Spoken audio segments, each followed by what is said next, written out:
you came out saying that Ethereum is obviously a security, taking a lot of heat from the Ethereum community, including Vitalik himself.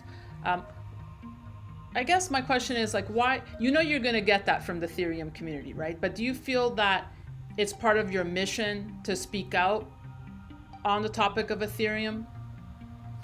No, people just want to ask me that question. They're just trolling me, I think. I want to speak out about Bitcoin, right? The chair of the SEC was asked probably 6 times in congressional testimony and other public appearances whether Ethereum was a security or whether it was a commodity, and he wouldn't endorse it as a commodity under testimony and in the public eye. So I think it's above my pay grade to opine, and I know there's a big debate. There's going to be a debate, amongst regulators. There's going to be a debate in DC. So they will work that out. I happen to be of the opinion it's an investment contract. I think it's quite evident to anyone that spends a few minutes thinking about it. But, I'll leave it at that. People are free to make their own decisions. I want to bring up something that Kevin O'Leary brought up on my show last week. He said the real gauge, and this is speaking to Bitcoin specifically, is where the institutional buyer is. He said right now it's zero. They have no Bitcoin, absolutely no Bitcoin, and anyone tells you the sovereigns have it is full of, quote, poo-poo. Thoughts on this? Where's the mindset of the institutional buyer when it comes to Bitcoin?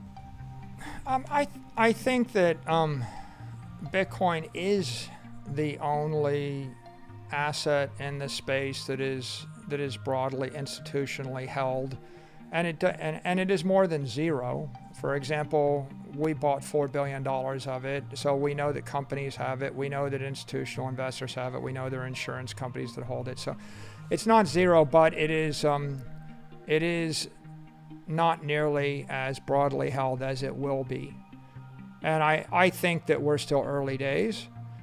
I think that the institutional interest in Bitcoin has dramatically jumped in the macro community and the hedge fund community over the past year.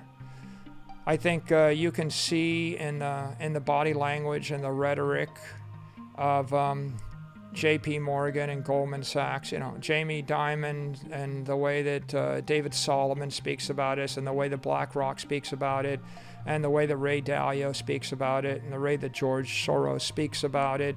You can see that we're no longer at the stage where people are skeptical that it will continue to exist or skeptical of its value. I think it's now got the grudging respect of a lot of people.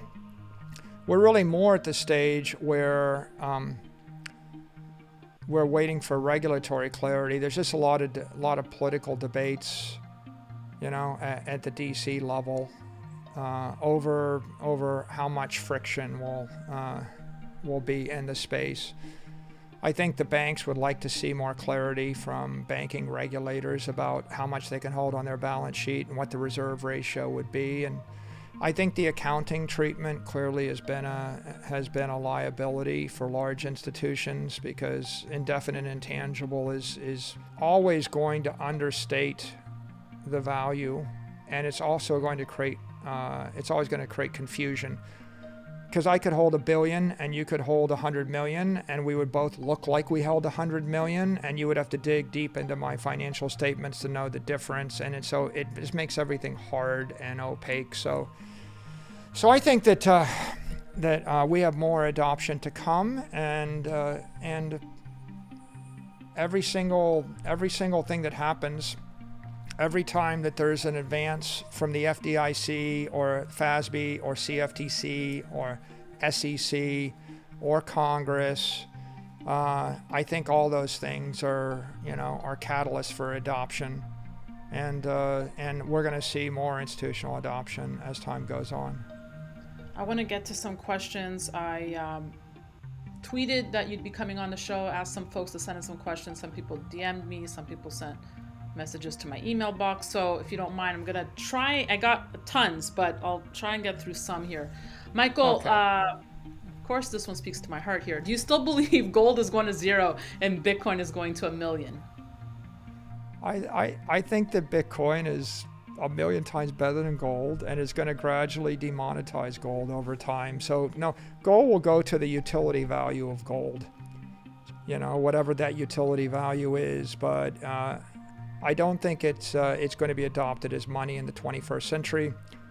I think Bitcoin is a better gold than gold. You can move it at the speed of light. You can see with the Lightning Network evolving that pretty soon we'll have 1 billion people able to move any block of Bitcoin anywhere friction-free.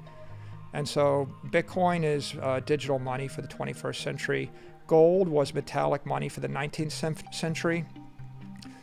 So I just think if you believe in sound money, then you should do yourself a service and you ought to sell your gold and you ought to buy Bitcoin, because Bitcoin is sound money for the 21st century and gold was sound money for the 19th century. Just that simple.